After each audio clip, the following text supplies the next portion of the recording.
We got problems. Thankfully, I know just how to solve them one by one. You keep on giving me reasons to leave.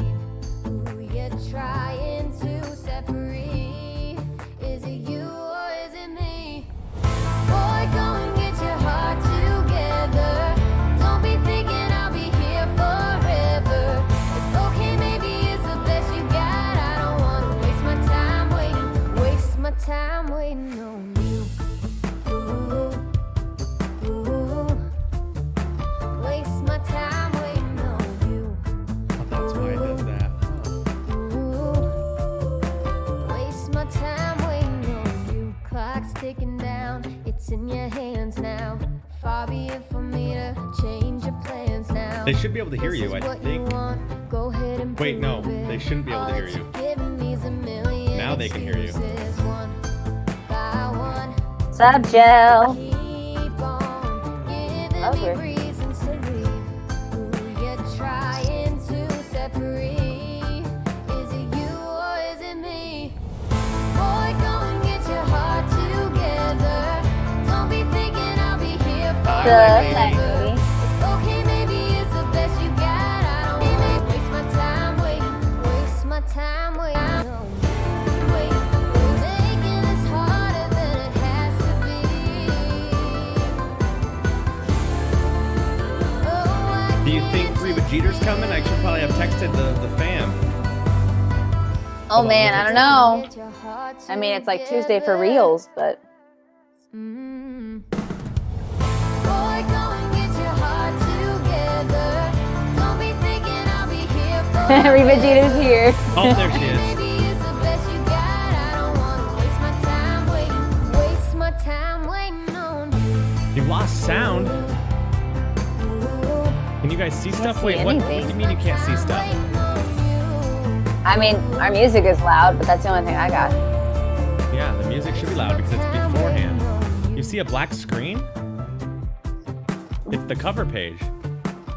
That's what we want. It's a cover page. Yeah, we want the cover page. No video. It's a splash. Yeah, we know that. But Light Lady is saying, what the heck? It's the cover page. We know it's the cover page. Hey, Mad Bunny Scientist. What about now? Okay, Light Lady, are you good now? If you still see the cover page, it is now wrong. Yeah, and now you. Now you can see us. Good. Good, you can see us Hello, now. everybody. How's it going? Hiya, Katie Fiore. Yeah. Hi, Ian. Welcome. I'm too like, I'm like really. There we are. Hello with the W, Reba Jeter, What's up? who has their Birchbox today. Lars does not have their Birchbox. Thank you. I'm wearing my super comfy jacket. It's velvety, and I look like I got a good smoking jacket. Boy Mom times 2. Yeah, look at these curls. Right? I gotta get you some of my curl cream, and you're gonna be on lock, friend. I also like the way you're now having to decide on which way to put a swoosh, because you can't just go up. Well, You have a swoosh, friend. I mean, I can. You're getting one. The thing is when I start putting it up and back, it really gets a little out there. You don't say. Yeah, I know. You gotta make decisions on the swoosh. So then I just kind of put it down like this. And it's looking okay. And then it will naturally swoosh in a direction. It Okay. does. Oh, my dad isn't coming because he's working. Yes, I know. Jimmy T 4295 works the afternoon shifts at the man. school, so can't. I get that. I get Gotcha. that. Cheers, everybody. I don't have a drink today. I'm bad. The gray. There's no gray. What are you talking about? Oh boy, that's a lot of gray. A little bit. That's fine.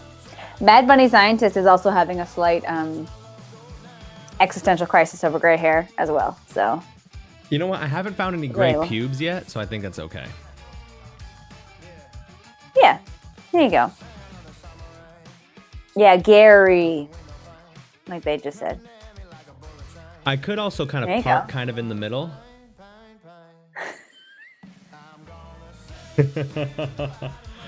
Is this how my dad? Is this how my dad's hair was back in the day? I mean, it was curly based on the photos you showed us. I know it was curly, but I don't know how it's gonna turn out. You hate the middle part. I know you do. I'm obviously biased to which way you should part your hair. Oh wait, hold on. Wait. So that means I gotta go the other way to make it look like yours. Remember, I'm on like.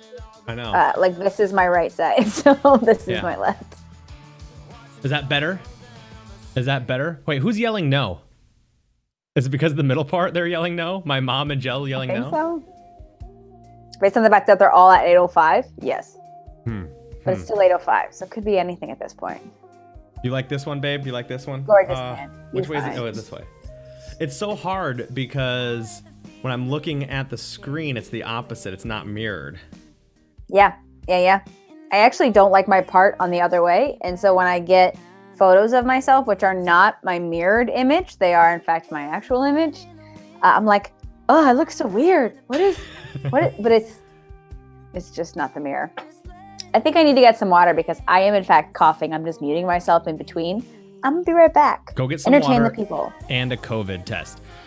Boy Mom times 2, how have you been? You haven't been around in a while. I know you're super, super busy. I hope you're doing well. Mad Bunny Scientist, hope you are doing well as well. And you've been doing some great streaming. Yeah, also, we gotta ask Don that. What even is an actual image? What does that even mean?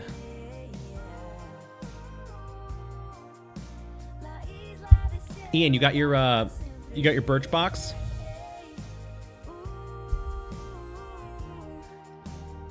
I've been waiting to open this Birchbox for like 3 freaking weeks. I hope there's nothing perishable in there.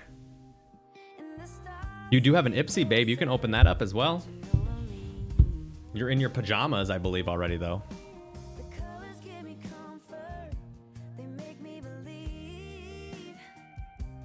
Oh, you have a fancy shirt? I'm wearing a fancy shirt, too. The Happy Valley Improv.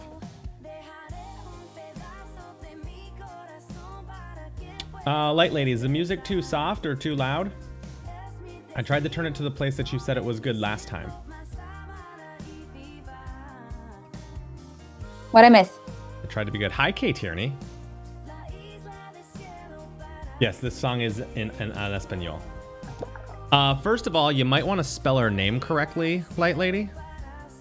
And also, your sister, if your sister is going to be in the Facebook chat, they need to show up. They need to show the frick up every now and then. Are you talking to me or are you just harassing somebody else? I'm harassing my wife. Oh, okay. All right, so just command domestic. Got it. She's at work. How is she at work at 8 p.m., but on Mondays she's not at work at 7:30 p.m.?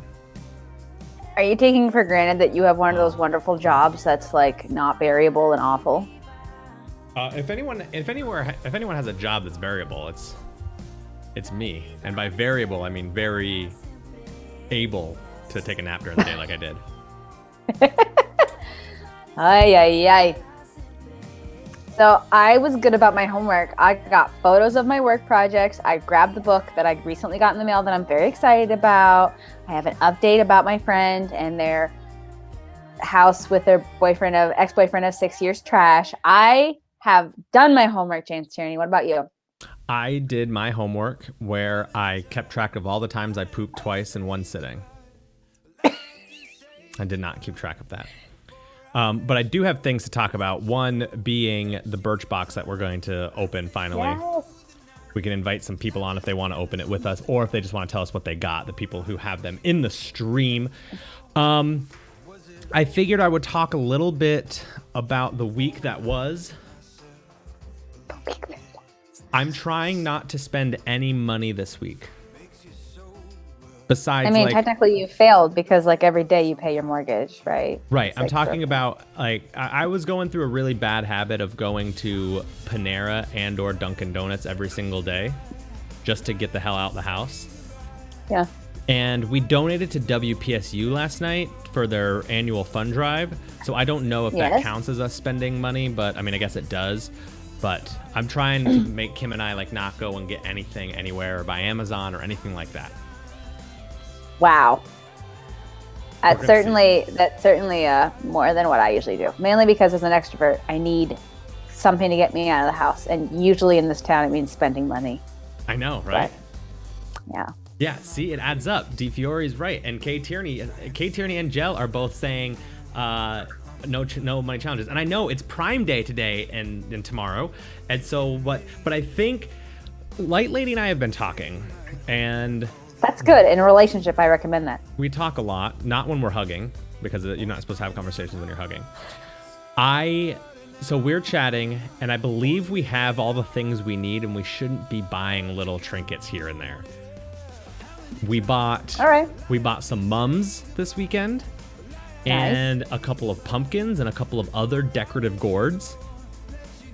She got her nice glider, which we'll have to talk about. Yeah, I don't know what that is. Like the And- standing actual like glider. Yeah, I know. We talked about this last week after she had gone to bed. And so yeah. I think a couple of weeks of resetting and not spending a lot of money would be helpful. But I gotta decide, and maybe I'll ask the chat to decide Wait, if I spend money off of a gift card, does that count as spending money? No. Because you spent the money on the gift card previously. I just want to clarify, if I can oversimplify things. You got Kim a present, and now you're like, cool, now we don't spend any money. Yeah. Okay. I just love the timing of that. I got you this thing, it cost me money, and so now for the next week, we're just not going to spend any money, okay? Yes. So as Kim says, I actually paid for this in July. I bought this present in July. It just takes 12 weeks for them to make it and ship it. Jell, Katie, and Boy Mom says it doesn't count as spending money if it's already on a gift card. But Adam, who is my sister's roommate and boyfriend, I think they're dating. I know they're roommates for sure. Oh, well, now this is officially awkward. It's not awkward. They're definitely dating, unless they broke up, but they still live together. That's a possibility because they have to save money. They're millennials. Says that it does count as spending money. I don't think it counts as spending money, so I have a lot of money left on my Panera card, so I might go to Panera tomorrow.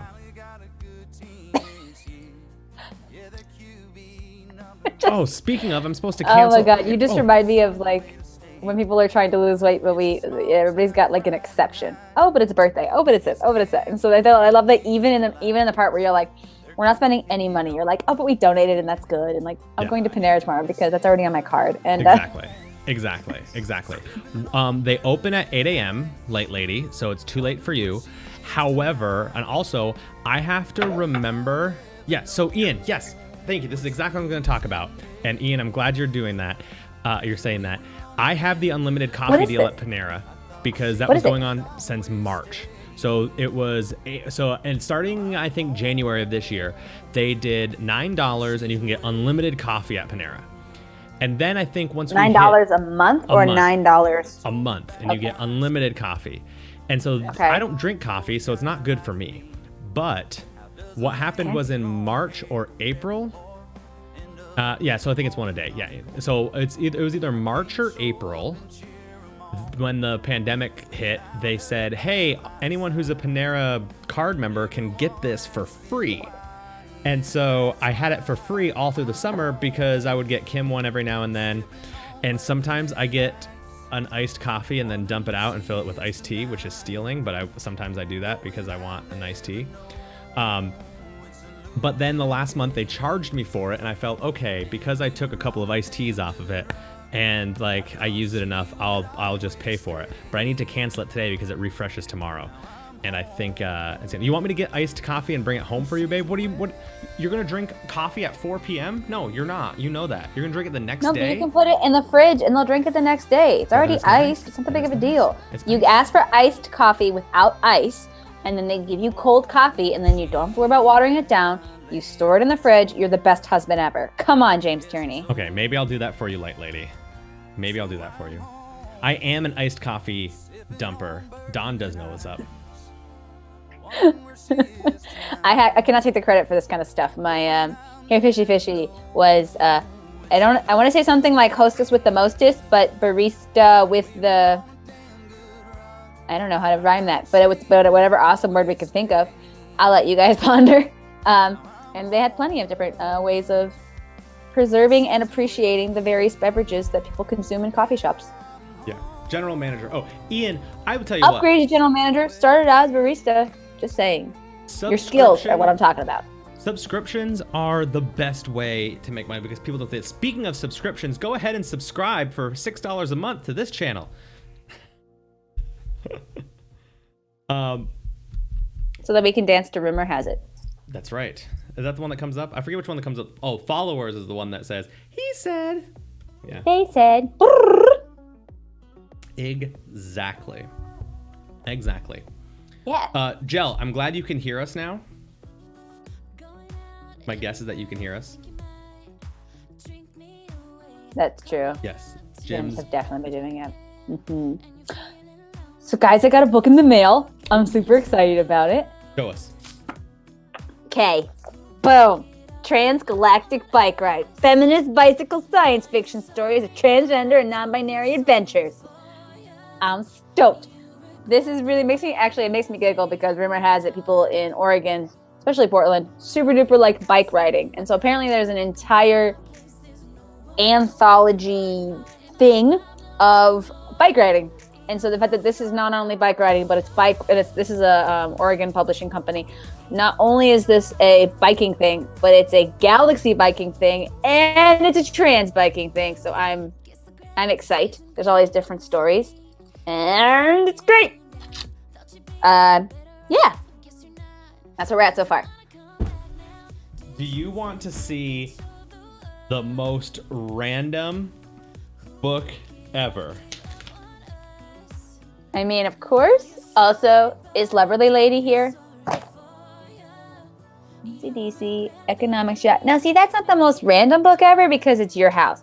Like, if that was in. Do you see what it says though? Anyone else's economics, geography, history? Up higher.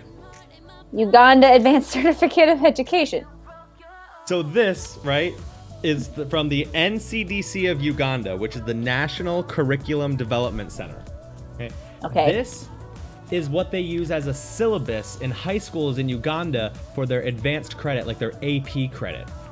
They don't have a digital copy of this. And so at Penn State, I'm the one that reviews all exams for economics if they can come in as actual credit. And so I have to review all the syllabi or the standards. And, you know, we get these all the time from a bunch of countries. They're just emailed in as like a PDF. And we look. So they said they didn't have a PDF of it. So they had to ship this to me from Uganda in order to approve that the economics curriculum would transfer in. Suffice. And then like, wow. I'm like, what do I do with this now? And they're like, I guess you can just throw it in campus mail back to admissions. I was like, sure, when I'm ever on campus again. I love it. I love it. Hold on, I have to read things. We've had things. Oh man. Yeah, student loans are a barrier, friends. I hope that in 4.5 years, I can finally get my loans forgiven. And if the answer is no, I have two options. One is I become a doctor, do more than double my current loans, and then at least I'll have an income that could like pay down the debt. And then maybe I could get rid of a $450,000 like student loan debt before I retire. There's that hope. The next thing I could do is stay on income-based repayment despite the fact that I'll never actually pay it back. And then I will also dive into coffee shop and bakery living and managing and just simply donate all of my time and money. That's my plan. Or you could become Twitch famous. Yeah. Well, no, I can't become rich and famous because income-based repayment, they take all my monies. Thank you for the bits. Open up a bakery. Thanks for the bit, lady. Who would have thought me talking about my student loans would get people inspired? Well, they were like, oh, here's 4 cents. It'll really help you out. Yeah, thank you. Thank you so much. Yeah. Yeah, student debt is crazy. Yeah. Wait, does Roadhouse cook a lot? Is that why Roadhouse should open up a restaurant? Because I would love to eat some food that was made by Roadhouse. I mean, I agree. If anyone thinks about opening up a restaurant, I'm definitely prepared to review. Yeah, I tell Kim she can always go back to working. In fact, I think she should go work for Starbucks and then open up her own like chain of them, and then we'll be rich. You mean French fries? Yeah, French fries. Franchise? Did I say French fries? I said French I think I fries. said French fries. That's like my new favorite word now. My brain decided to say French fries. If Love Starbucks it. is not a franchise, well then who opens it? Who buys them? It's just Starbucks. I was gonna owns say them, that. so How do you get to be an owner of one? you need to be a regional manager, franchise. babe. Yeah. Something else was set up there too. We've been subscribing to 4 different magazines for years. You can't figure out how to cancel them. I am that person who will wait the 40 minutes on cancellation lines just to get rid of something. And then I, at that point, say something very concise and they go, okay, we took care of it for you. Thank you. And I go, bye-bye, have a great day. Elaine, I have a theory that go ahead. Sorry, I thought you paused. I have a theory that people legitimately, when you're going to cancel something, will put you on hold for 40 minutes and they like set a timer just to see if you'll hang up the damn phone. Like, that's the point. Might be worth it. Maybe Elaine will let you work on her cafe. You could totally work at Webster's. Mm-hmm. I think there's see, excitement. Ian, I agree with that. I haven't paid for my golf. Like, I get this golf magazine, and I paid like $9 for the first year, and I canceled it, and they just keep sending it to me. Oh, Yeah. wow. That is weird. They're like, no, we make ad revenue. Here. That's probably it. They're like, we just need to say that we have this many subscribers so we can sell our ads. Probably. Yeah. I do pay for my Economist. I don't currently pay for any magazines anymore. But I don't pay for my Golf Digest. Man. I'm not econ-splaining if I just You say did that I mention have the economics. Economist. If it makes you feel better, I can mention something about body parts and then the med explaining will come up. In fact, I just did technically say body parts. So just wait. Jel, where did you lose your debit card? Don is med-splaining. See? Boom. Ian's got this. I have to do some work on our Twitch page. That way I can put all the new commands down below. Oh, I like it. Yeah. Also, Jel, I got my new credit card. And then that's when you realize just how many things were like just ever so silently being auto taken out of your account without you even. There was one that was like, hey, your yearly subscription for $80 for this thing you never use is up and we couldn't charge your card. Weird. And I was like, yeah, not going to give you my payment information anymore. It's really great. It's really great. Burger King is my favorite fast food. What? I'm so confused. Didn't you say you're a McDonald's guy? I mean, I love McDonald's too, but Burger King, it's nostalgia. That's My your jam? dad. So when we were growing up, there wasn't a Burger King in our hometown. So whenever we would go to Plattsburgh, New York, which was the closest city, still a small town, for like doctor's appointments or anything like that, my dad would bring us to the Burger King, either in the mall or the one on Cornelia Street. And so it was like a special trip because I would be going with my dad. And usually it's like days like if you had a doctor's appointment, so you're off of school or anything like that. So Burger King will always hold a place in my heart. Plus they have the Impossible Whoppers now, which are the meatless Whoppers. So I love it. And that's when I've learned that if you put as much toppings as a Whopper has on anything, it kind of tastes the same. Exactly. Even if it's vaguely meaty. And I actually preferred it to the original because the OG was like a hockey puck of meat, and the Impossible actually had like thickness to it. I don't know how else to describe it. We did this experiment, myself, Lars, and our friend Tom. We made a burger, and we bought 3 Whoppers from Burger King. One was the Impossible, one was a regular Whopper, and then one with all of the toppings that go on a Whopper, and then we made a legit burger to put in there. And then we tried all of them together and figured out which ones we liked the most. And they're all the same. I could tell the difference, and so could they, but I actually preferred the Impossible Whopper. Mickey D's is Light Lady's favorite. Okay, that makes more sense then. And Ian had the spicy nugs. We'll have to learn about that. Yes, sure. how was it, Ian? I've never heard know. of Biff Burger. Jell, what the hell is Biff Burger? Oh man, Biff Burger. No, I've never had that. Bizarrely enough, thanks to Back to the Future, when I think of Biff, I think of the only thing is that he always ended up somehow getting manure in his mouth, and so I don't think I'd want a Biff Burger if it made me think of manure in my face. But that's definitely nothing that Biff Burger did to me. Jell, what does Biff stand for Biff Burger and Biff Burger? Does it stand for something, or is it like the last name to something? Oh, it stands for something. No way. Big. Best in fast food. Ah, it's almost like you're looking it up right now. I am. Biff Burger was a burger fast food franchise that originated in Clearwater, Florida. Early success in the late 1950s and early 1960s led the franchise to spread to many parts of the southeastern U.S. However, financial woes in the 1970s sent the chain on a decline, and most of its restaurants were out of business by the 1980s. Today, 2 Biff Burger restaurants remain. This reminds me, my father found out that, Denny's had to get rid of their franchises, except for those who were not part of the franchise, but had all the stuff. Not really sure how that works. You probably do more than I. Anyway, there was one place in North Carolina that did not have to close, and he was like, oh yeah, I still get my Denny's. And so he would take photos and send it to all of his fellow retirees and be like, check me out. And everyone was so jealous. And I was like, but it's eggs on a skillet. Each their own, I guess. In 1962, the Mary Carter Paint Company bought the National Biff Burger system. It provided the financial support to the Biff Burger restaurants in the form of supplying food materials and restaurant equipment. However, business ventures in the directions of casinos resulted in finance imbalances, and the Mary Carter Paint Company relieved its support of the National Biff Burger system in 1976. Without its main means of attaining supplies, the Biff Burger franchise struggled to sustain itself.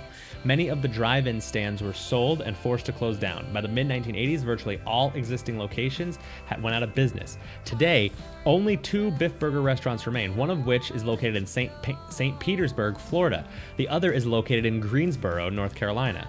The Greensboro location has been named Beef Burger since the 1980s. The culture of Biff Burger remains unchanged since the 1950s. Today, it is a popular gathering spot for bikers and car displays. Friday nights can potentially draw up to 2,000 customers to events that involve showcasing hot rods and street rods. Wow. Wow. Can you just talk about how you actually said that it was bought by a paint company to help supply food? I got that out of that, and it made me laugh. Well, no, Mary Carter. Ooh, that's interesting. Mary Carter Paint Company is now Resorts International. Oh, it's formerly explains the casino resort. part. Yeah. So from its origins as a paint company, it moved into the resort businesses in the 1960s with the development of Paradise Island in the Bahamas, and then expanded to Atlantic City with the opening of Resorts Casino Hotel in 1978. After the death of its longtime chairman, James Crosby, in 1986, the company was briefly controlled by... Anyone? Donald J. Trump, before being acquired by Merv Griffin in 1988. It was then acquired by Sun International, 1996. Wow. Man.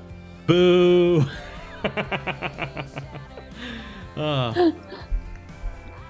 This is interesting. All right. Maybe this is what our show will become. Know. Our show is going to just become us going through, just doing a deep dive of Wikipedia. Maybe I'll do that on my own. Maybe one of these nights where I'm bored, I'll just go on our Twitch.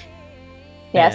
And I'll just like drink beer and just go through Wikipedia with people. Different Wikipedias. I like it. I also like that we should have like different segments to our show, and one of them should be that I make you take a personality test every single time. That would be a lot of personality tests.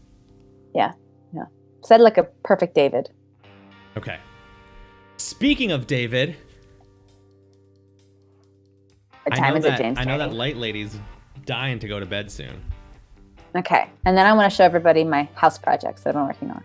So it might be time I for. have photos. It might be time for Shits and giggles. shits and giggles.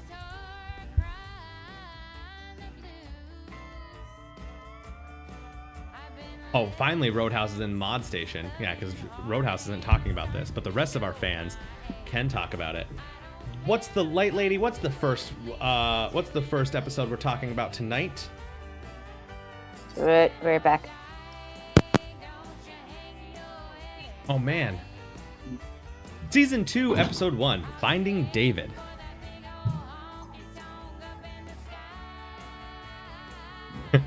Good command, Jel.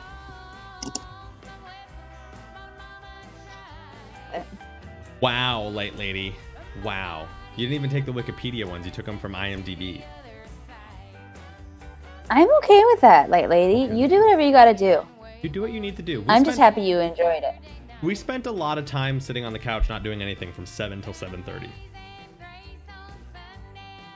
Well, that's your own fault. With We David's, could have had sex like 5 times. We could have. With David's proposition to Stevie. Not on we the as in you and me. That's weird. I'm done. Are you done? I'm done. I have to switch my glasses because you're wearing the other kind. Oh, want me to switch them? I'm good now. No, I just switched mine. With David's proposition to Stevie on the belief that the Roses will finally be leaving Schitt's Creek for good, then finding out that the sale of the town doesn't go through, David, in emotional turmoil, steals Roland's truck and goes missing, now for 3 days. While there are some people, seemingly including Stevie, who are truly concerned for David and making sure that he is all right, some people have other things on their mind. Dun dun dun. Roland is more concerned about the state of his truck. Moira is concerned about how she believes David is supporting himself at her expense, and Alexis is focused on making her and David's twin beds into one king bed for herself, while being in the moral conundrum of having sex with Mutt, with who she wants to do it with again, but technically being engaged to Ted. On the other hand, if David is alive, he will be exerting his Davidness on any poor soul who would have tried to help him. I actually disagree with part of this. Okay. What part? These summaries are not good, but that's okay. You should... Light Lady, can you get a job? Light Lady, can you get a job writing summaries for IMDb? Because I think you do a much better job. I know you do a much better job. This is what I disagree with, okay? I don't believe that David leaves after finding out that it doesn't go through. Because he goes to the house, and when he goes to the house and talks to them, he doesn't like the answer that he's not going to get half of it, and he leaves before he finds out. So yeah, I think that David is just leaving, and he doesn't want the money. He doesn't want anything to do with the Roses. He was just going to drive and start a new life like that, not thinking it through. But I don't believe it's finding out that the state of the sale doesn't go through, he steals Roland's truck. I really don't believe that. I don't know what you think. You are muted. So muted. I don't think that he knows that the sale didn't go through. I think that what happened... Oh no, now you're distracted making a command. I'm listening. I think that what happened was also, I did not mute myself this last time. Did you mute me because I kept interrupting you? Okay, moving on. I don't think David left knowing that the sale didn't go through. I do think that David left thinking that he would get money wired to him at some point, about half or something. Yeah, that's what I think happened. Is he was like, I'll get where I'm going, and then whatever. But yeah. Yeah. I didn't think he was going to last long. And I love that the Amish family that he was with, like, the way they put it was just so beautiful that he did, in fact, unleash his Davidness. He did. Here's the Wikipedia summary. While the family searches for the missing David, Alexis takes her relationship with Mutt to the next level while she's technically engaged to Ted. David has meanwhile imposed himself on the hospitality of some Amish family who can't wait to get rid of him. Moira seems more preoccupied by the missing of her favorite heirloom leather handbag than her own son's whereabouts. That's all true. I agree with Jill, which was something that she said while we were watching it, which is I, in that episode, hated the Roses more in that episode than I did in the entire season 1 combined. It was like, you guys are awful. So awful. And so The Light Lady thought about this in the shower a lot this morning. What do you mean by this? You mean by he said, they said? You just thought about Dawn and I? Us in general. I think some people in the chat are focusing way too much on how likable the characters are. Okay, what should we focus on, Light Lady? What should the focus be on instead? I get that this is a redemption curve. I'm already satisfied that they're shitty, so we can start improving now. You don't have to keep being shitty. This reminded me of a conversation I had with Lars about the Michaels in The Office, one played by Ricky Gervais and the other one played by Steve Carell, and how they played those roles very differently. So, like, Ricky Gervais was just more and more and more of an awful human being, and a lot of bad stuff happens to him in the UK version of The Office. Steve Carell very much comes off as this, like, well-meaning but very not okay person, if that makes any sense. And so there's still some lovability to Steve Carell's Michael, because at the end of the day, he's like, I was being kind, and this is how I did it. And you're like, that is not, oh God, you don't even know what you don't even know. And so I feel like I get that vibe from David a lot, and I like David's character because of that. But the rest of them, I get the other kind of Michael from Ricky Gervais. So I'm just like, no, you're awful, and I want bad things to happen to you, and then I will be satisfied. More so than what's already happened. So in the chat right now, it seems to be like Light Lady saying, it's funny, like, who cares if you like the characters or not if the writing is funny and the storyline is good. And Brandon's like, I want to like all the characters all the time. That's how I'm reading this. Although A-Red has said, who would want likable characters in the shows they watch? Yeah, that's a hashtag sarcasm. Oh. Okay. 100%. Haven't you ever watched a movie with a villain that you just love to hate? I don't watch movies, so I don't know if that's true. I mean, anything with Tim Curry in it, yes. But part of the things is that bad things happen to them and you feel better about it. You know, I usually don't like when bad things happen to people. So I get I'm very uncomfortable watching things like Meet the Parents. Like, so watching Meet the Parents when Ben Stiller's character, just all this bad shit happens to him, like, I don't feel, like, it doesn't feel good to me. I don't think that stuff's funny. Right. But that's because he's a good person and bad things are happening to him. Right. Yeah. What could be worse to his family than losing all their money? Yeah, that's true. Let's see, what could be worse? For me, it's, well, we're at the phase where they've lost all their money and I don't actually care. That's the problem, is the premise is I'm ready for the growth.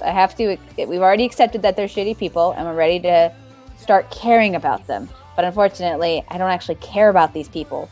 So it's hard for me to be like, now let's see what happens next, when I currently don't care. But I think 6 seasons in and them sweeping the comedy category means that it's gonna happen. But this is like a super slow burn, friends. Super slow. It's a slow burn. Mm-hmm. Yeah, there are some really funny lines. The funny line of when, like, Alexis, we found your brother. And Alexis is like, I'm just, like, really tired from walking, though. Alexis drives me nuts many times. But the fact that I like that they made her actually break up with Ted, at least in terms of the writing. It's like you have to. Have to. And then Katie DiFiore is saying, I didn't go missing, David. The FBI knew where I was the entire time. It's so true. Her stories of what she gets away with when she's being unsupervised is pretty great. Ian, you know what? I never thought of that, but I binged it as well, and I believe Light Lady the first time binged it as well too. And this is one of those shows that didn't pick up right away. Like, it's just become popular kind of the last 2 or 3 years. And so I wonder if watching it only a couple episodes at a time, the development is so slow that it was a turnoff to people. But it's one of those shows, if you go back and you like binge an entire season in a weekend and then another weekend, and then all of a sudden you're into season 3 when you really start to see a lot of stuff, that it doesn't seem as slow. That's a very interesting take, Ian. Yeah. I mean, there's plenty of times where the 3 episodes are done and I'm like, it's over already? Really?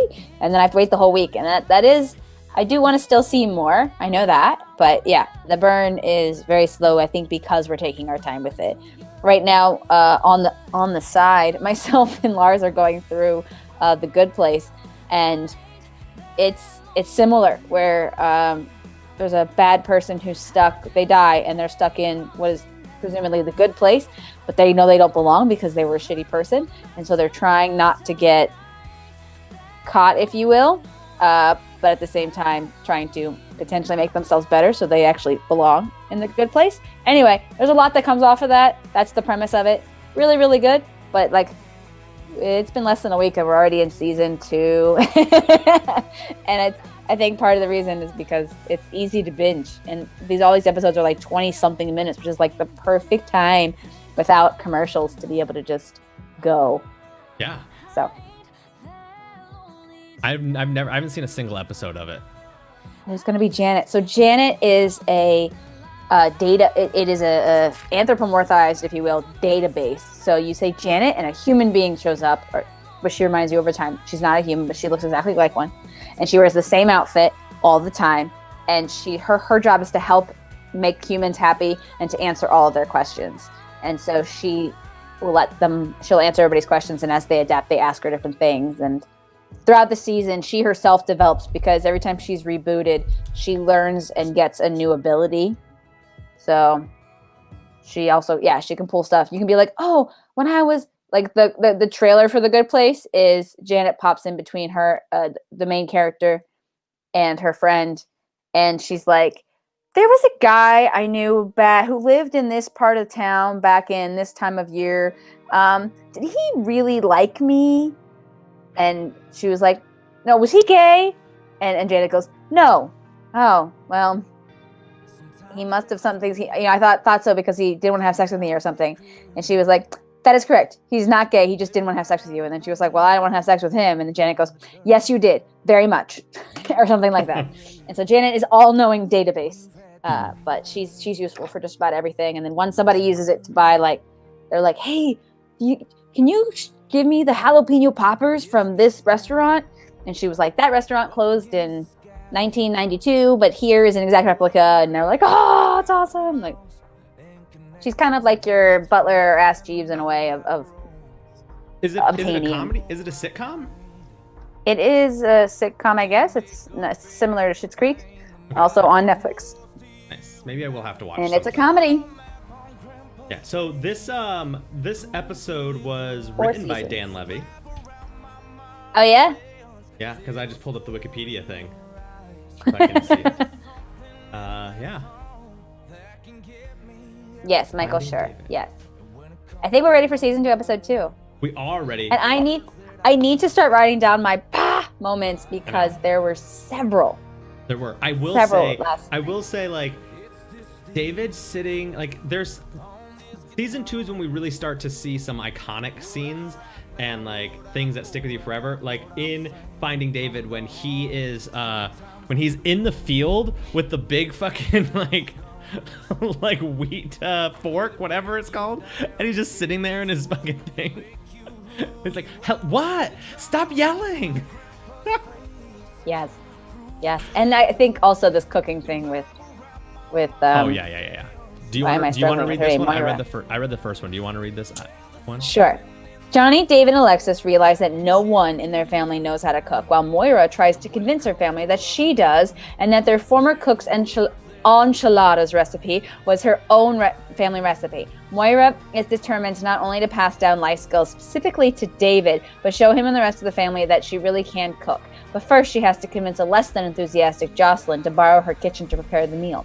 Meanwhile, Johnny is looking for somewhere quiet away from the motel as an office. Bob thinks he has the perfect space for him. That space, which may require some negotiation between the two on some other matters. David and Stevie have a disagreement about how over she is about their situation, and Alexis's difficulty in telling Ted that she wants to break their engagement may be more difficult if she knows something that Ted has done.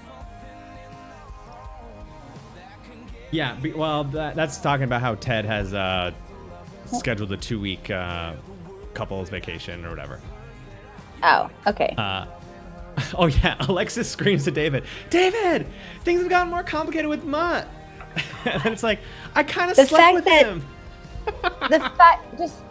Just the fact that Alexis is so dang selfish that after being dragged out there and everything, she's like, I immediately have to unload on you. And then he's like, oh it took you 3 days. I'm like, we didn't know where you were. I texted Alexis. We texted Alexis. That was a bah moment for sure. Yes, I texted Alexis. Sorry, absolutely. I just can't respond to every text message, David. Just so, oh God. Alexis will be my favorite if she grows, which I presume she will, because if you like her, lady, I have trust in you. But Alexis is so selfish. But it's just oh my God. And you know what? I think it's also watching all of this through, and then also watching some of the interviews with the characters and realizing, especially Annie Murphy, that's not her at all. The acting isn't. How about when they're driving to get David and Alexis in the back seat, and her facial expressions are just on point. She's just like the whole freaking time. It's hilarious. When she's not breaking up with Ted, the first conversation, and she's just like, I'm just like, how many ways are you going to bend and contort the different parts of your face? It was impressive. And then, of course, for her to say all the sounds that then came out that were that sounded physically painful. I'm like, what the heck is going on? She's short-circuiting everyone. Yeah. Fold in the cheese. You just have to fold in the cheese. Yeah. Oh my God, especially as a foodie, that was delightful. Yeah, and then he does refer to the grated cheese as broken cheese, which I did not pick up on the first time we watched it. Yes. And the fact that she's reading it, and he's like, we've already done that. She's like, what? And he's like, don't you know this recipe? Yep. And then when they finally sat back down and he was like, I want to show you something. And it's like, and this is how you fold the cheese. And they were like, we definitely did not do that. That was 100% one of my laugh out loud moments when he's like, it's like such a sweet moment. And he's like, I found something. And Moira goes, that's your phone, David. It's your phone. It's just like a dumb dad joke, but it's such deadpan. It's deadpan humor, right? That's that's how Catherine O'Hara is, such deadpan character humor. I just died. Yep. The other storyline was Eugene Levy trying to find a place to work. Bob, man, props for being a little smarter than I thought you were. Just this idea of you can have this space, but you're gonna need to move some stuff around, maybe by selling it. And he's like, I'm not working for you, Bob. He's like, well, I know. It's just, shop opens at 8. So if you could be here a little before that would be great. And you're just like, oh my God. Yeah. But I love that Johnny sold not. Wait, that's next episode, isn't it? Well, the selling of not the car. Yeah. Yes, Bob has amazing physicality. All of his faces, the way he walks is so distinct, and that shows up the entire season. Yeah. Or the entire series. Which is hilarious to me. I don't know. I find Bob such a great supporting character. Yeah. And I do at least in a small town vibe, you get more I want to say texture from people, but what I'm saying is like the fact that everyone's not just like a one episode wonder. Mm-hmm. It's like this person comes back. How great. Yeah, there's very few like one episode peeps, especially going forward. Yeah. Unless they're just like a super hot guy that's gonna walk out on Stevie. Oh yeah. Yes, everyone. I thought you were just describing Mutt for a second. No. Generic hot guy. There you go. Everyone is there to be funny and they deliver. Yes, and I also enjoy how the way that it's written. I don't think there are two characters that are the same. So they all are written with different quirks, different personalities, different backgrounds, different types of comedy. Right? There's like deadpan, there's like super over the top. So I really like it. Oh yeah, the cold open about the yogurt. Who's eating my yogurt? And then David comes in with yogurt. David, I was gonna eat that after my run. Well, then apparently I was gonna eat it during your run. I was like, that is the best sibling response. Mm-hmm. Like, clearly I had a time earlier than that. Oh my god. And the one that was before that was one of my favorite openings as well. Nope, it wasn't the bag one. It was the one after that, I guess. Well, the yogurt one was the one where you said that was the best cold open ever. Is that one? Okay, good. All right. Yeah, the first one was the bag when she's just screaming. Just her screaming. Oh my god. Was it just like fuck? Like that's how they started season 2. Just oh my god. And they definitely let characters develop the actors develop their own characters, 100%. And you are really starting to see that with Moira's character now. The accent and the voice is so much enchiladas. Her accent. Yeah. Yeah. So true. What was the other thing? Oh, I'm actually starting to get a glimmer of happiness with how much Jocelyn's character is developing. Yeah. She's not this super nice, bimbotic person. In fact, this isn't the one where the singing happens. It's next episode where the singing group happens. Yeah, the third one is the Jazzagals. All right, Kim, what's the Jazzagals one? Let's do it.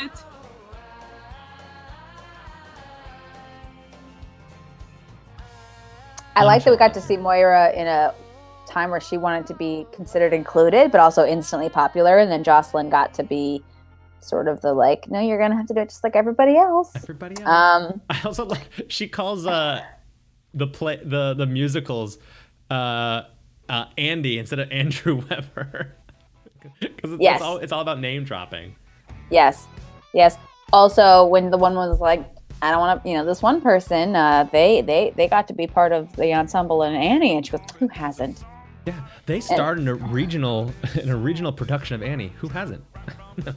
I also love this happened. I forget which Kate. I think it was the other Katie, but I can't remember who last night said that they have a new like Schitt's Creek must-have before you die list, which is star in a regional musical of Annie. Mm-hmm. The other one was Eat Shrimp at Times Square. Oh yeah, that was in this episode. Yeah. So Moira learns that Jocelyn leads a women's a cappella group called the Jazzagals. As a professional performer, Moira is somewhat offended that she has not been asked to join. Once Moira does make her want to be asked known.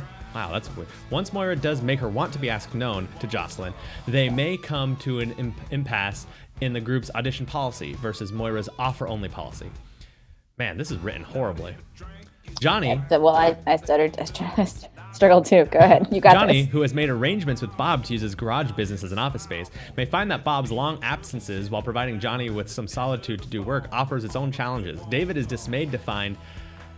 that his cashmere sweaters are being moth-eaten. As such, he, without the necessary skills, decides to build a cedar chest to house his beloved sweaters. And Alexis has been absent now for 10 days. She is staying with Mutt. Mutt has his own feelings about his and Alexis' unofficial cohabitation. Yes, a bucket of shrimp. This episode is written by Michael Short. Oh my gosh. Just in general. So that was definitely not the... I'll cut and paste the wiki one. This is the wiki one. What's the wiki one? No, that's the IMDb one. Oh. The wiki one is Moira tries to join the town's a cappella group, but is annoyed and in denial to find that they are extremely good. And she, a professional, is by far the weakest singer. A hilarious embarrassment of an audition ensues. Alexis enjoys the heady? Yeah. First days of her new relationship, and Johnny attempts to help out at Bob's garage in return for free office space. That last part is very generous. It is, because they don't talk about how he sells the car. No. And also, in general, he's like, I've got a problem. Bob, he like tries to sit him down. He's like, you need to be here for your business. And he's like, oh, well, if I'm going to help you with this, you know, and you need to help me with that. And he's like, well, I don't know why you help me with this, but, you know, and then he finally helps out. And, if one of your clients would come in here, Johnny, I'd talk with them. I'd prefer you don't. You did? Yes. Yes, thank you I'm for not shirking looking on for your a duties lately. Jazzagals. Nope. Dang. Oh, well. I was looking for a Jazzagals t-shirt for Light Lady on Etsy. It's fine. Doesn't exist presently. But maybe I don't know how to spell Jazzagals. I don't know. I thought Ian wanted a Jazzagal shirt. Jazzagal. Oh, wait. Turns out I just might not be able to spell Jazzagals, guys. It's an A. Check it out. Boom. Yeah. And boom. That's right. Totes Jazzagals. Totes. You guys got this. Yes, D. Fiore, I do love when Johnny has this big build-up to tell the amazing story, how he professionally sold it. It's like $350. My God. He like sits him down and he's like, well, that was when I had him. And you're just like, oh my God, Johnny. This was actually a really great thing because both Moira and Johnny were put in places where they're not as good at what they think they're good at. Makes any sense? Yeah. So that was fun. I find it. I found the part hilarious when he's like, "I'll call Dick Stinson," and Bob's like, "Well, I don't know who Dick Stinson is. It's Simpson." And then the joke is just like at the end, just trying to be like, Simpson? What a dumb name. Yes. Or just in general, the fact that Johnny and a lot of things are like, I will call them and apologize. It's like, you're going to need to do more than that. Speaking of which, when Roland comes to ask for an apology for his car, and David just goes, I'm sorry. And then for the first time ever, I see all four roses quietly eating. They're like, we watch it with the closed captions on, and it's just like forks clinking. What it says after that. I like it. Yeah, what do we get for next week? I don't know. But I did appreciate, too, how David was building a chest. First of all, it's a beautiful chest. I love that is how he was doing the measurements, was by taping actual tape onto the carpet. That makes me very, very happy in general. The other thing that was interesting, Moira sings Oh Danny Boy, and they make it sound like it's a very big, impressive performance. And then she does that, and it was almost like a very different idea of Moira's singing ability, if that makes any sense. And I was very confused because I expected her to at least have something more than that, if that makes any sense, based on her performance of Danny Boy. I'm not really sure. Yeah, the Danny Do you guys Boy, think that she forgot the words or she just decided to scat?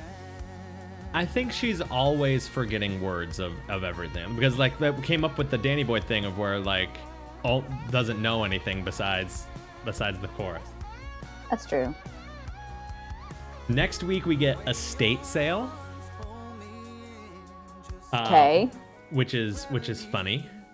I don't know what any of this is, but I trust you. Just they go to estate sale, and then we get Bob's Bagels, and then we get Moira versus the town council. Oh, this is gonna be exciting. Mm-hmm. It's gonna be funny. Those are three good ones. I was looking through this. Kim, we don't get to milk money till the next week, which is what you thought this one was gonna be. Aw. Yes, we get to see Ray again. Estate sale. Man with the estate sale, yeah. We're still good for starting at 7:30? Yeah, we'll start at 7:30, and hopefully things will work at time on 7:30. Awesome. Yeah. Okay, that ends our shits and giggles, Light Lady, so you can leave. Yes. For everybody else, I want to show you what I've been doing to my house. And then Birchbox. Okay? Okay, so for those of you who don't know, this is what my house looked like when I bought it. Bam. You can see it's got a tree, all that fun stuff. Sort of just blank. Okay. Do you want to send this Now, to me? Do you want to send these to me and I can put them up on the screen? I guess. How do you want me to send them? Text or email or? Doesn't matter. Slack is probably best. I can download them quickly. In order. This is going to be so annoying. I really improv. Share to James. Hi, KD Fiore. Hi, Katie Fiore. Okay, I'm searching for you. There you are. Okay, so this is what my house looked like. And then my phone just crashed because I'm sharing it to you. So there you go, buddy. And now you're Lagosaurus. I don't know if that's you or me. It's all because of the phone. There you go. I got it. Okay. Oh my god, my phone. Maybe this was a very bad idea, James Tooney. Oh, you can see something. Oh boy. Sorry about that, everyone. Okay. So that's what my house looked like when I first bought it. And then we found out that the tree was sick and it needed to be taken down. That's my house. And so then we found out the tree was sick, so we had to take it down. So it literally looked like Jumanji out front with all the overgrown weeds. And then I had a bunch of like tree trunks, stumps. Yeah. And then there was like these piles of compost and whatnot. Then we had it shredded. And so then my house kind of looked like this for a while. I'm gonna. You're gonna send them. And this Wait, is where are you sending these to me, or are you showing them into the screen? I'm sending them to you. Okay, just making sure. Okay, so then what happened was we had to get rid of the junk, and then I took out a lot of the weeds, and so then I had these tarps that covered a ton of different like mulch piles and stuff, and so that's the next photo. And then hold on, I'm gonna look at what I can do. Look what I'm trying to do something smart and fun. Okay, I can also can you share my screen on the StreamYard, and then I can show everybody from my stuff. Oh yeah, I could do that. You can share your screen. Okay. If you go into StreamYard, you can click share screen if it's all on your computer. This is the content you've all been waiting for. Browser can't access my screen. Well, it just isn't happening. I think I should show my phone. It'll be fine. Show it on your phone. And it'll stop freezing. Okay. Trying one more time, people. You guys are gonna be like, never again. It's fine. All right. So then we had a bunch of mulch piles in front of my house. It looked a lot. I got that one. So we want that now. It's fine. We look a lot like this. Okay. So lots of mulch. Notice, let's see. And then the front part of my house, sort of like the walkway, had all this, oh my God, had all this brick. And it had brick lining up to it. It had a brick thing. What is that called? Flower pot. And then we had these little planters by the window. So that was my front of house. My back of house looked like this, where it had a fire pit on the right, and then you can kind of see this, but the flagstone is different from the left to the right. Oh my God. From the left to the right, like that. All right. And you can kind of see that there really wasn't anything else around. So that's that one. And then this was just sort of like overgrown stuff, right? Okay. Now we have afters, friends. So let me flip through. Okay. So now my house, this is a bad photo. Sorry. It looks like this right now. There's a little tree over here. That's a little willow tree that's going to grow. We don't have flower boxes anymore. We have a cute little bench. And there's a bunch of different plants that are planted. This is what happened to I took out that brick thing and I put little flowers. And then there's no more brick. The whole house is going to get painted. I don't know what color. Very excited about the lack of that really ugly brick flower pot thing. And then this is now what the backyard looks like. We did the whole patio with the flagstone over it. We moved the fire pit. And then you can see something there. And that is, I also built something I'm very excited about. So we built by the stairs that I was standing on. We built this cute little trellis thing. And then you'll notice, friends, that is the infamous porch my neighbors put up. And so that is a nice fenced little wall we put in. And if you look really carefully, you can see all the rows of Sharon trees that I planted that'll hopefully block all of that. So that's what I've been doing. So, whoops. My favorite thing is by far, so far, is this beauty right. Oh shit! Sorry, people. Is this right there? That nice little fenced area. I'm excited. I haven't seen that part yet. Yeah, that was this last weekend. I finished it. So, nice. I actually, yeah. Light Lady. I don't think Light Lady's watching right now, but Light Lady did. We bought a bunch of stuff for the front porch. Yes, I heard. I saw her sitting on a. I saw a video from her perspective while sitting on a chair, and I'm excited to see this chair because it seems like it's rocking and it would be in the sun, and it's so nice. Yeah, I don't know how you can't really. So this is our front. This is the front of our. Oh, I see the chair. Oh, this is gonna be easier for me to do this way. Yeah, you can just cheat and share. So I bought my house in April of 2019, and then I had my surgery in June, and so I didn't really get a chance to do a lot with it last year. So a lot of stuff just sort of overgrew, and then I jokingly told my friends with my overgrown plants and the cut down tree that the stump was just there, the front of the house just looked awful for a really long time, and I joke that it was allowing my neighbors' standards to go low, so that way if I did anything, it would make people happy. And it's true. Now people walk past my house, and if I'm out there in the front, they go, "This is looking really nice," and I'm getting lots of encouragement. So that's cool. Ooh. So this is currently the front of our house. So this over here, that's the gliding rocker that we got from Arts Fest. I love it. And so we went and bought mums and some decorative gourds. This is me showing off. This is from the Premier Lacrosse League. So this is a former student of mine, Grant, which was he was a super great student, super great kid, and was he won the Heisman Trophy, which is the best college football one, yes. But like for lacrosse, like Division I lacrosse, when Penn State came in second.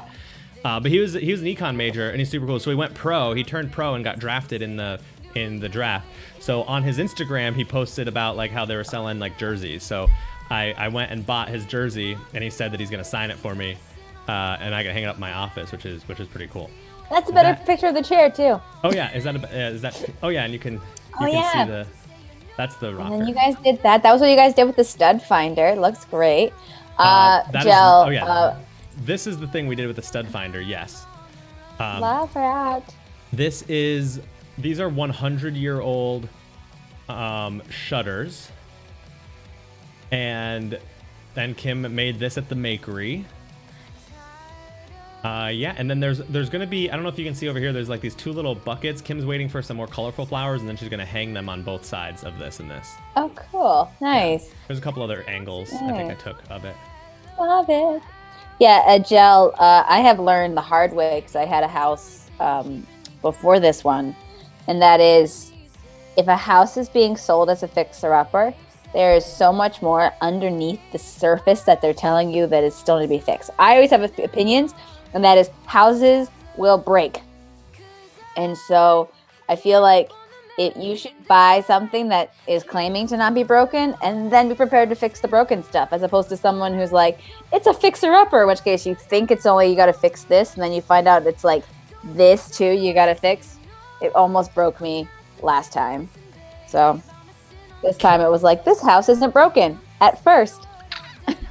Kim and I made it very clear to our realtor that we wanted like turnkey. Like, we ain't doing shit. So the only thing we've done to this house is we put $10 into the fence because there was a broken part of the fence that the dogs found real quick. And then we ended up painting the living room, and that's the only things that we have done. We've added like a fire pit and like nicer furniture and stuff like that, but we've had to fix 2 sinks. I, on the other hand, have installed 2 fire pits, replaced 1 roof, replaced a water heater and heat pump, and I'm currently looking into the very sexy purchase of a water softener. I know who you should go to, by the way. You do? Yeah, his name is Roger Stone. He used to own Stone's thing. He just like semi-retired, and now he's with EcoSoft. Okay. I had very good experience with. I had a good experience with our last home, and then this home, I had him come and look at ours, and he looked at it, and he didn't charge me anything to look for it. I still gave him. I was like, "Here's $40." Like, you came out here for an hour and you looked at it. Like, he told me what was wrong with it, and he told me what I needed to do to fix it. And he's like, "Don't worry about it." I'm like, "Here's $40, dude. You're like 90." So, but he was really good. I can give you his contact information. I think. Yeah. So I think when buying a home, like, I think it's you either got to buy like new construction and/or something that people have fixed up, and like it's going to be more expensive, but then you don't have those either unexpected or expected costs, or you have to buy something that's so shitty and such a fixer-upper that it's super, super low market value. I think those things in the middle can be dangerous. They can. Yeah. They can, but then you get yourself stuck in we can't afford the nicey McNice house, and I don't want to have to fix up the fixie McFix house, and so that's why those middle ones end up being so desirable. I will say we learned Lars's house we called the House of Lies, because every single time you thought something was a certain way, you'd find out that there was not that. For instance, his bathroom had 7 layers of flooring and tile, because what happened is every single homeowner basically put a Band-Aid on everything, and nobody actually wanted to pay to fully fix something. And so originally somebody put down a piece of plywood that was this thin, and then put a bunch of different laminate flooring, and then put down tile. And then at one point there was only cardboard underneath one part of the floor.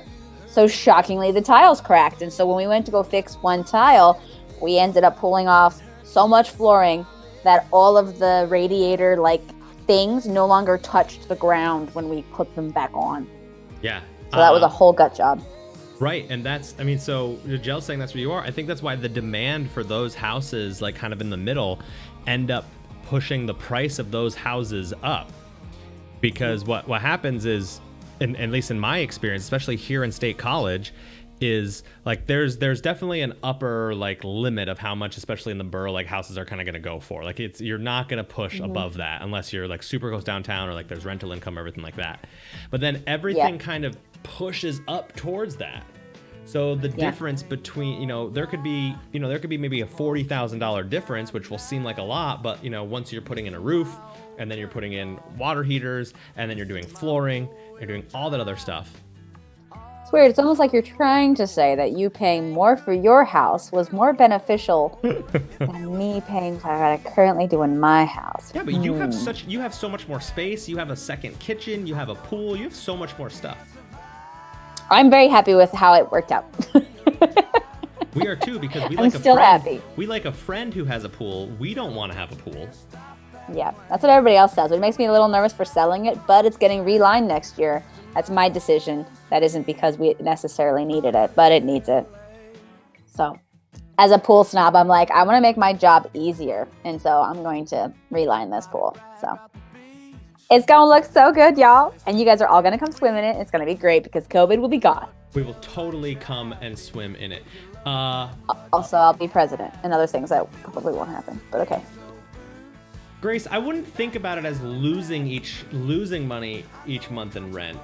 I know that's how it seems. That's how people who are trying to force people into buying houses will make it sound. But as an economist, like honestly, the reason why we bought a house wasn't because we felt like we were losing money into it. It's just that we wanted something that wasn't available on the rental market. And it's okay for sharing your woes. We appreciate it. For sure. I originally bought my first house with $1,000 because my realtor said, and I quote, "You have to bring something to the table." And then my mortgage was $1,200, and that was just a few years ago. But my house was broken, and so I had to do a lot of money. I put a lot of money into fixing a lot of things, and I gutted and redid a lot of stuff, which was cool. But at the same time, there was a lot of unexpected expenses that I didn't necessarily budgeted. So all that happened, and then I got the pleasure of after my flip, selling that house for a profit, and then that's how I was able to afford a house in the borough. Yeah, usually like the first house, that's exactly how we did. I know it definitely feels like you're throwing something away, but also don't forget, like, there's so many, like, it's the closing costs that come with it, the taxes that you're paying, everything that has to go into escrow, the insurance, there's all these other. So when it seems like, hey, my mortgage payment will be exactly the same as my rent payment, Right. so I'd be gaining equity, you first have to pay off, you know, the $6,000 in closing costs that you're going to pay and the extra $4,000 in taxes that you're going to pay. So like it still takes like 2 to 3 years before you're even, you know, you're even making a profit. Getting ahead. Yeah. Yeah. But I completely understand why, because then once you do get ahead, like that's the way our capitalistic and our society works with wealth, is once you accumulate wealth, it's easier to then accumulate more wealth and vice versa. Which has lots of implications in inequality in this country. I love that you've gotten away with all of this without getting a command econ. I know, it's because Jell started it, so Jell feels bad for then telling me. No, we got you, friend. If you ever want to vent, let me know. We're both homeowners. Do it! Well, we have to wait. Ian and or Brandon, do either of you want to join the stream and open the Birchbox on stream, or do you want to open it from home? Because Lars does not have his, but I want to see what you guys got. So no pressure, but like, I would be crushed if you said no. Yes, Jell, I know you very well. You would feel very bad if you got me to talk about econ and then you econ commanded me. I would do it. Of course you would. Whoops, sorry, that's gonna. I'm glad that we both have. We both have our. We're meeting our standards, I guess. Come on, A Roadhouse, Ian. A Roadhouse is going upstairs. I don't know what that means. Oh, It means he's going to his video streaming services area. I just remembered from the second episode, I think it was, when they were like, when Alexis goes in to tell Ted, it's like you might want to put, I forget the bunny's name, but you might want to put him down. And he's like, oh, why? It's just high cholesterol. Because I've always talked about how like the saying of like putting someone down, like Well, to be clear, rarely does anyone say putting someone down. Most people talk about their animals by putting them down. No, but like if I say, oh, sorry, hey, I'll be right back. I just gotta go put the kid down for a nap, right? Like you talk about putting your kids down all the time, but it's different than putting your dog down. It's true. It's true. And also, I do think it's interesting that we don't use that phrase to describe humans in putting them out of, I don't know. Well, that's because our stupid society doesn't let us put humans down when we probably should. I think it's really interesting that our animals are the only ones that when they become inconvenient to care for, we just kill them. Yeah. But our humans were like, no, must continue life, even if it makes no sense. Anyway, Birchboxes. Yes, Queen. I'm so excited. Well, it's Birchboxes, but we can also talk about assisted suicide. That's fun. Is A Roadhouse joining us as well? And Ian, we cannot hear you. I know, I had to be. There you Hi. are. Hello. Hello. 2 weeks in a row, Ian. I know. I know. First we signed you up. It's now a lot we of get pressure. Oh my gosh, don't worry about it. How's work, Ian? You're on campus? No, this is my winter home. Oh. Speaking of homes, yeah. I mean, So this is. just, You're in Florida? You're going back to campus. Yeah, no, it's I rent a house during the academic year, a mile from where I live in the summer. So this is since moved. No, we've been on campus, but the state highly recommended we stop in-person classes until we can test the 2,500 students that are on campus. So we're in the middle of that. Luckily, we haven't had many positive cases come back, but we find out next week when they recommend we can reopen. So during the winter, do you move closer to campus or farther away from campus? The equidistance, I'm literally a mile. I'm at the beach. I live about 40 minutes from work because I'm by the beach. So I rent this summer house. The neighbors have an attachment next door. And I'm able to live, at the beach for the summer in my family's place, and then I live here during the winter. So what's the college/university?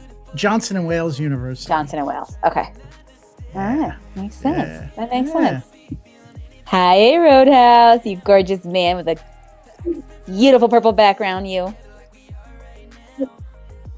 I feel as though I hope should. I'm not Legacy. Just a little bit, but it's fine. 100% Lagosaurus again. It's okay, friend. We will make it work. You guys can just hold the products up until we get it. Jell wants to know what Ian's story is. Ian, what's your story? I feel like we know you, but we also don't know anything about you. Sure, I'll take questions. I think everybody knows that I know James from when I worked at Western New England College, and James went to school there, and I worked with club advisement, although not student government, and he was the president of student government. And then we just kept in contact, mostly because of James's love for casinos and me always willing to go. We met at casinos, and then there's been classmates' weddings and that sort of thing. So, and then James guested on a web show that I was doing because I was inspired by this one, and so now that's where we are as far as that. Yeah. And then we lived happily ever after. And we lived happily ever after. Well, there's also a big part of that is that Ian does improv. Oh yeah. Yeah, I started in 2014. I took my first class right after I moved to Providence. I'd been in Providence for a year and had always wanted to do it.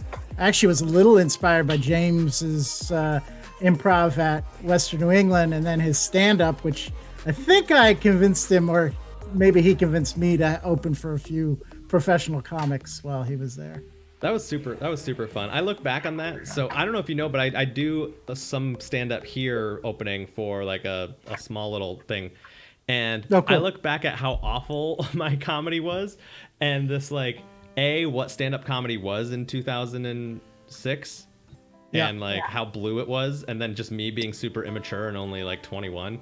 But you know, James, I'm not, this isn't a joke. Your confidence was amazing. I remember going, this kid like is fearless. Yeah. Like it doesn't matter if he didn't care what the audience reaction was. He was going to do it, and then he'd ask for more. And I'd be like, yeah, go ahead. And then you made friends with comics that kind of mentored you a little bit. Yeah. I still keep in touch with Jay Black. Yeah.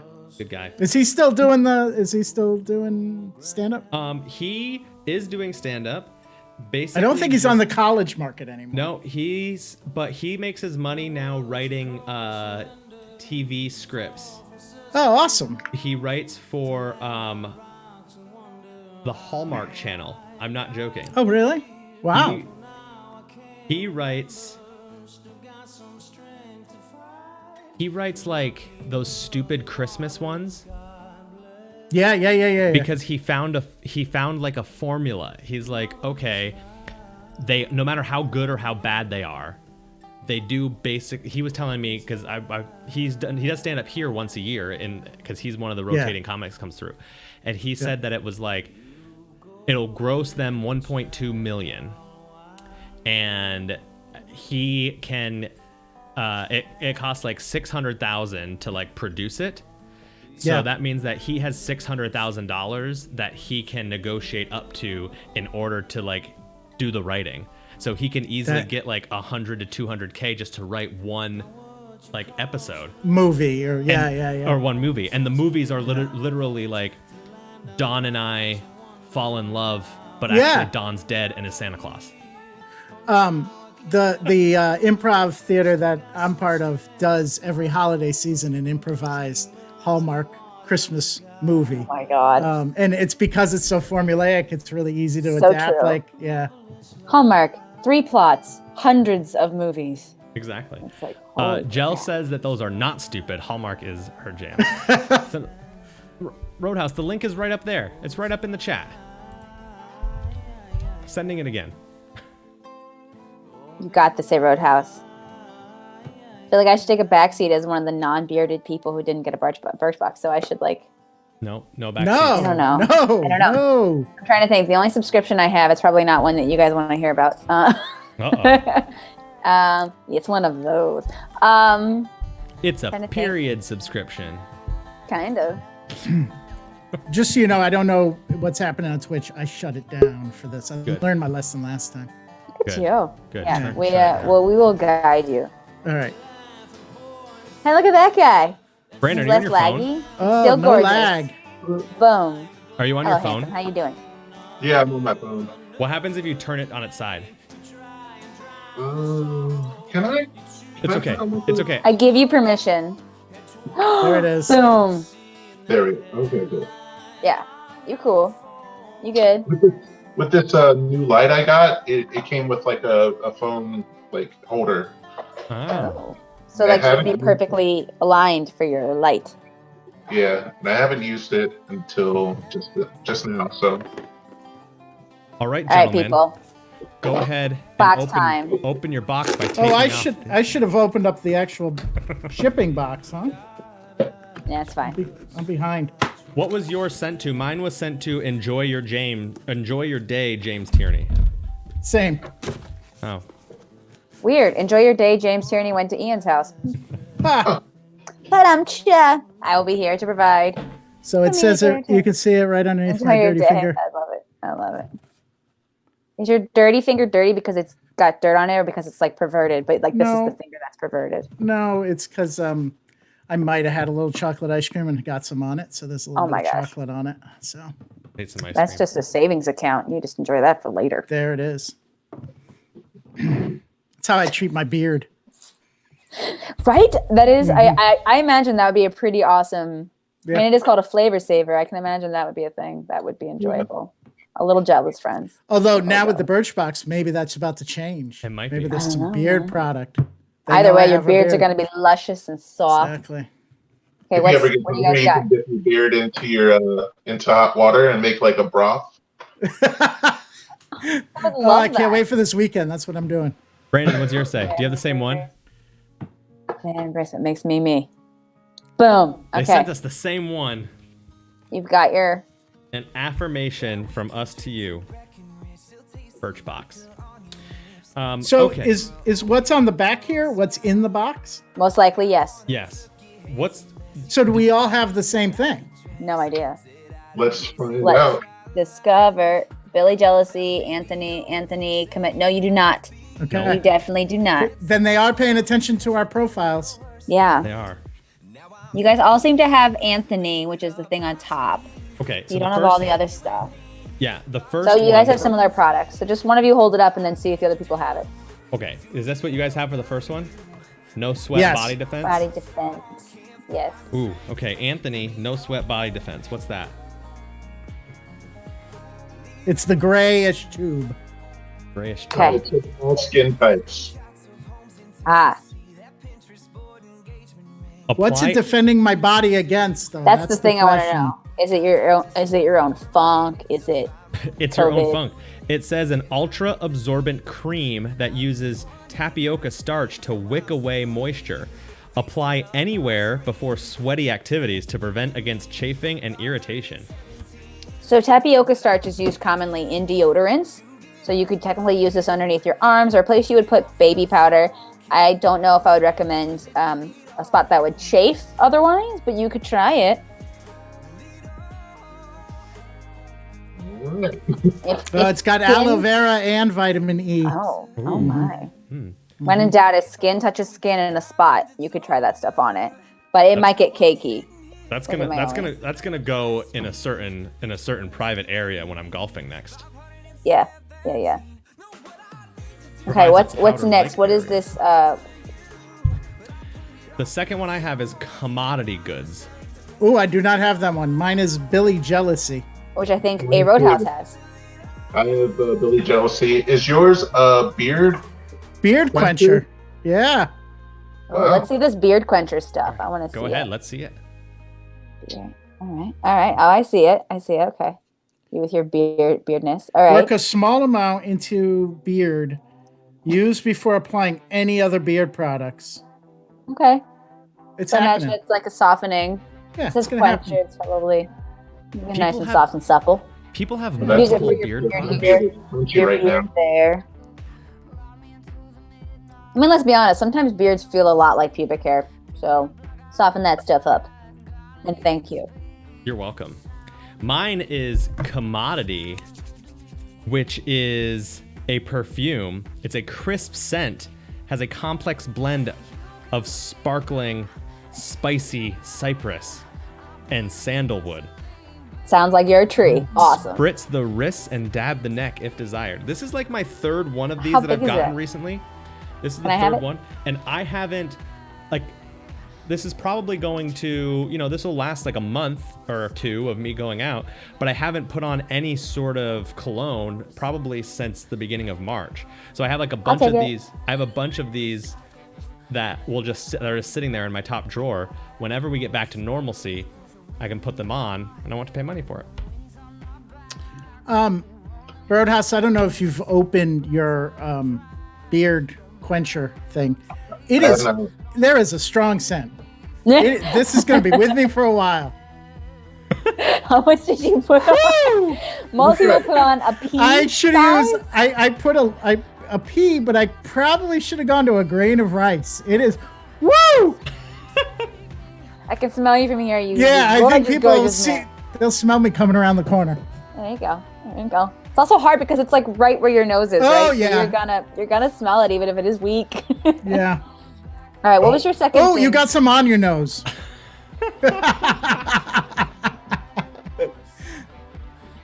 That's how I smell things, right? Yeah, Yes. that's it. Put them inside. Just.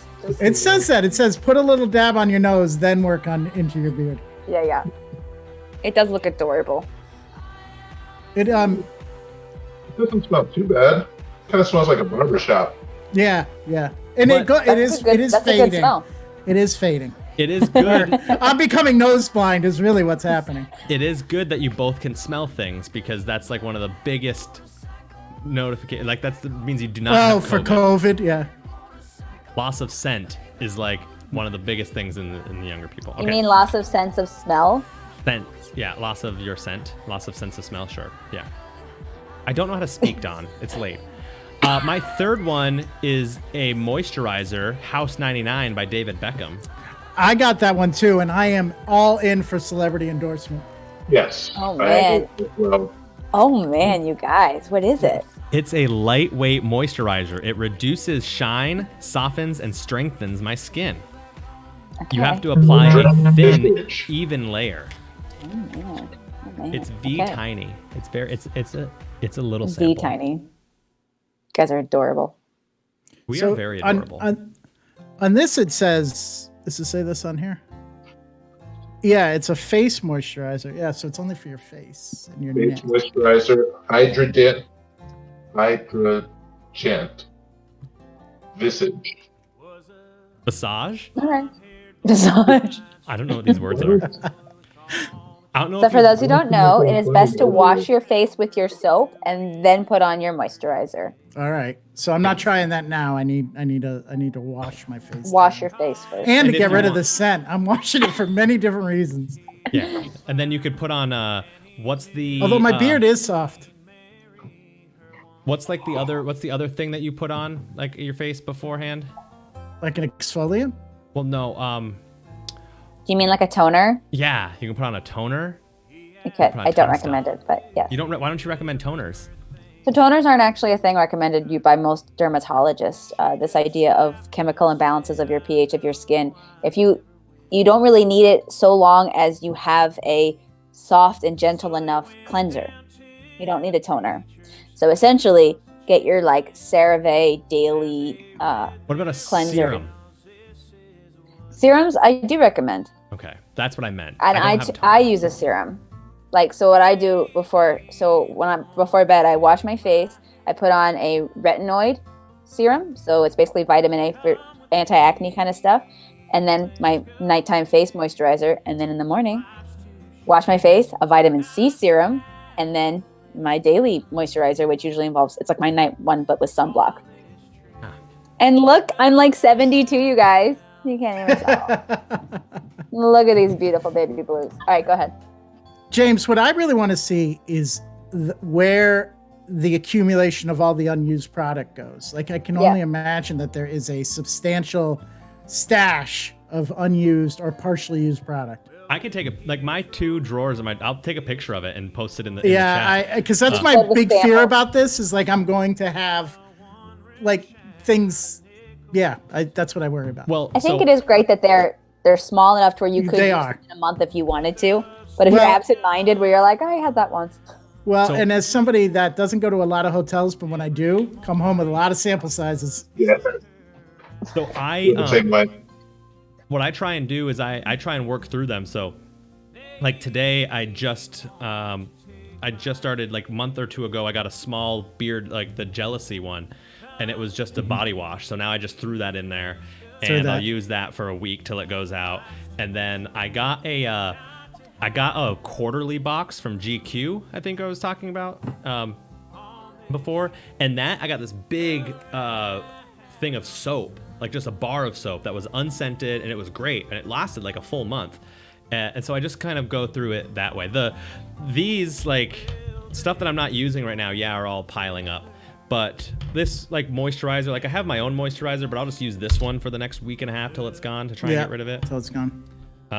I also recommend for those who get cologne, you really should store cologne in a dark place, especially if they come in a clear bottle. They will dissipate, and usually colognes do break down, so you really shouldn't have more than a year's supply of cologne at one time. So for those of you who are like, I've had this cologne for the last 10 years, it definitely has broken down, and it does degrade. So just keep that in mind. I do have a cologne, if Wish Kim was here, that we picked out before Kim and I got married. So I do have one upstairs that is at least 6-7 years old. And some people are like, it still smells the same. Technically, it doesn't. If it still smells good, great. But yeah, cologne is not actually meant to last longer than a year, ever. Fun factoid. Did you guys get this little body lotion? Yes. This is the Mapelim. I'm going to Mapelim. guess. Mapelim. Maybe it's Maple Lim. Maybe it's Maplin. It's got 2 A's in it. Maaplin. Maapolin. Yeah, I've gotten moisturizer, facial moisturizer from this company, and eye cream. The eye cream lasts forever because there's just such a little amount that you use. Anyways, I will say this. Yeah. This is tiny. It's body lotion. It's gonna like You get to pick which 25%. maybe my hand. Yeah, maybe my hand. 3% of my body. Yeah, exactly. So Yeah, 25%. But- You get to pick though. that'll be nice. It'll be like that side is much softer than the other side. It's working. Yeah, you would, and well, keep that in mind. There is a bit one of the comedians I've watched does where he says that his arm fell asleep, and then he didn't know it was his arm, and so while he was like, he debated. This was way back when this kind of gesture was okay, but he's like, I think I might have been gay, but I wasn't sure because while he was asleep, he felt his hand, and he was like, oh, it's so soft, and then he felt the hair, and he was like, oh my gosh, this is a man. And he's like, and I was okay with that. And then he found out it was his own arm. So just, if you're going to make one side of your body soft, Yeah, that's a good just call. keep that in mind if you're in the middle of the night touching things. what this is gonna do for me, this will be saved here right next to my desk. So when I go to the bathroom and then I wash my hands, I come back and my hands are dry, I'm just gonna use it just on my hands. That's what I got. That's a good idea. How does it smell? Yeah, good call. I've been slacking on opening it up. Oh yeah. Sandalwood. What's a sandalwood? Is that a real thing? So yes, and it's a very popular woodsy type of scent. It's kind of like a men's vanilla, to be honest. I'm a big fan of sandalwood. Me too. I like it because it is subtle, and yet it has a more masculine tone, which is what I like with my scents. I'm not a fruity person. But yeah, it's kind of like a masculine Oh vanilla. yeah, that's a sandalwood. That is a sandalwood. It's good. It's not too overpowering. Yeah. I like it. Yeah. What's your It can be overpowering, but I'm glad it's not. What's your all's last thing? Vasanti, brighten up enzymatic face rejuvenator. That's not the one I got. God. It's an exfoliator. Okay. So exfoliator you would use instead of your regular daily wash. And it's going to be a sometimes thing. It's not going to be an everyday thing or else you'll irritate your skin. Really don't use an exfoliator more than once or twice a week. I had that one before. I really liked that one. So when I use an exfoliator, I like it to be kind of, it's like sandpapery, like really getting in there. And that one was really good. And it lasted a lot longer than I thought it would in such a small bag. That was like in one of my first ones. That might actually be like something they give the first time. Everybody could use a good exfoliator. Yeah.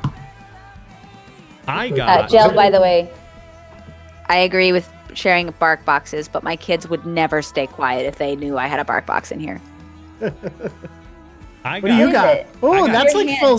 The hand thing, I oh, no, can't it's not see full it. size. Yeah, I've got to like. His hands, his hands are just that big, Ian. Well, actually, I have really small hands. That would be the opposite. You can't even read it, but it's okay. Size No. bottle. It's Kiehl's, K-I-E-H-L, which is the. I've only purchased 2 full-size things from. They have Birchbox. storefronts down in our mall down here. Yeah. Do they? And Yeah. so I bought this, which is my hand cream, which I've talked a lot about. But I also bought a face cleanser because I really liked it and it was from this company. So Kiehl's, and this is a powerful strength line reducing eye concentrate. This potent eye cream for dark circles and puffiness helps visibility smooth fine lines. Gently pat James, and can you smooth- just do one eye for the next few weeks and we can I compare? I should just do one eye, so then it's like. Yeah. So that was mine. So at least we found out that they gave the 2 of you the exact same box for your first Did one. they? Yeah, we had the same thing. We had Anthony, the Billy Jealousy, the House 99, the Maapolim, and the Yeah. Vasanti. Huh. Okay, we'll have to see if Lars also gets the same. But I would argue with the facial hair and everything, because James, have you updated that you have a beard now on it? I did just update it, but it would have been Okay. after I got this one. Okay, so I'm wondering if it's the beard, because we got that beard product. That was a Right. change. And then as James said, the other change was the Vasanti, but that may be because James has already gotten it before. Maybe they do throw it into everybody's first box. Yeah, maybe because we're brand new, they give everybody the same thing. I don't know. Month I don't 2 know. will I'm determine. digging this. I'm digging this a lot. They may have me. I may, after my 3 months, I might convert. We'll have to see. see. I'm excited to see the next month when it's not your first time to see if they give you both the exact same thing again. I'm excited me for too. that. Like And business, Roadhouse, we business-wise. get our Birchbox on the same day, which is kind of funny. Yeah, you guys I think signed up on the same day. Lars didn't realize the full terms of what you had done for him, James. So he was like, "Yeah, I don't want to sign up for 3 months. I don't even know how much it costs." I was like, "It doesn't. It's already been doesn't. paid for." That's the point. And no, you don't have to sign up for it afterwards. You can just stop. And then he was like, and it wasn't until I said, "You know the Jack Black stuff you have in your bathroom? They have that stuff in Birchbox and all the other products that you use on your face." And he was like, "Really? I'm signing up then." I was like, "Okay." Yeah, he's a prime candidate. Yeah. I will say this. The other day, I was a little worried. I am really trying to avoid crowded places. The only place I go is really the grocery store. So I'm getting a little bit tired of the clothing that I have. So I signed up for Stitch Fix. So I'll be Yeah. heard good reviews about it. And they work with bigger guys. So I was like, Yeah. so their sizes go up more than XL. So I was like, oh, cool.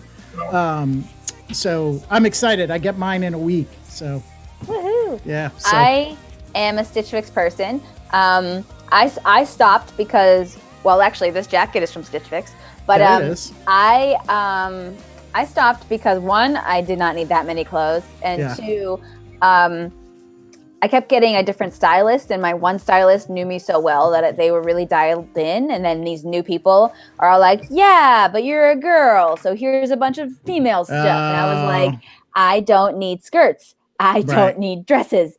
I want your masculine." I almost signed up for the male side just for that. And then Lars signed up for a few months and he likes some of the stuff, but he is into eccentric pieces, if that makes any sense. And Yep, they weren't yep. eccentric enough, but I found like most of that stuff was snuggly and I was like, I want half that stuff. So yeah, this is a total Stitch Fix find. friends. nice. I'm excited. Yes, I enjoy smoking cigars in it. So obviously. Kim, so Kim does Thread Up. Yep. That was one I was considering changing to. Yeah. So Are they exclusively women? I think they might be. I think they're women's clothes. exclusive. I don't know. Maybe. Man. Well, then never mind. Never mind. But like, Maybe I could be wrong. it's all used. I mean, it's all used stuff, right? But Yeah. so that's Now that you Kim say it, does. the people who have recommended it to me are all women. I might will take say- that for us. I will say that I check everything on wirecutter.com. I don't know if anybody else uses that site, but it's a Tell me great, about it. like Consumer Reports, but free. The New York Times bought it, but it's still independent. They do make a little bit of money with the links that they sent. But everything I've ever bought, it started as an electronics thing. So anything electronics I've ever bought. But I checked on these the things like Stitch Fix. And Stitch Fix, there were 3 they recommended. Stitch Fix was a little bit higher because it's a little less costly and a little bit more user friendly. However, they said the exact same thing about the stylist, is that the stylist can be a little bit more generic than other places where you get really used to your stylist and that sort of thing. So Yeah. I mean, these people were sweet. I one time changed my box order because I said, I need nothing but button-ups because after my surgery, I will not be able to put anything over my on. head. Yeah. Not only did they send me said button-ups, but I got a random box from them, and inside were 4 different cookbooks/books that were from they were like, we checked out your Pinterest and Facebook and saw that you were interested in these things, and so we thought you would have plenty of time while recovering from your surgery Oh my to God. rest up. Here's a lovely card, your person Laura. And I was like, oh my God, that is so thoughtful. that is so thoughtful. That was very Wow. kind of them. I got an improv book, I got a cookbook, I got a bunch of different things. It was very sweet. I'm really happy. They seem So. like a good company, or at least this woman. Yeah, was a at the great very least, my stylist employee. really cared. And so even when I was like, yeah, I'm gonna have a surgery, I can't do stuff, they were like, here you guys go. Here you go. That's Some awesome. books. Okay, that is so nice. Here's Titans my are- money. Give me this clothes. Titans are gonna win, Brandon, So. by a lot. Well, Yeah. based on the fact that we are now progressing to football, we need to say goodnight I know we're wrapping up. so that All we right. can watch the game. Thank you all. Yeah. How For are we gonna listening. do this? Thank you all for opening Birchbox with me. Yes, thank you. Thank Next- you. And thank you for the subscription. Oh yeah. Thanks everybody What's else who's watching. We love you too. Thanks for all the other people that hung out this whole time. So we'll be back. We'll do another show on Saturday night, and we're gonna start trying to find other people to do shows either with us or if they want some time. So both of you, obviously, if you want to come on and do some improv, we'll talk about it. Cool. Let us know. All right. Let us know. Bye, All right. Mouse. Thank you, BSU. Mouse. I didn't even know you were on. Have a good night. I Good know. to see you. Oh, did you see? Oh, never mind. We'll talk about it next time. I got an old photo of me with Bristico, and I thought of all people you would appreciate it, so I just thought I'd share. All right. Anyway, Goodbye, talk to you guys everybody. later. Bye.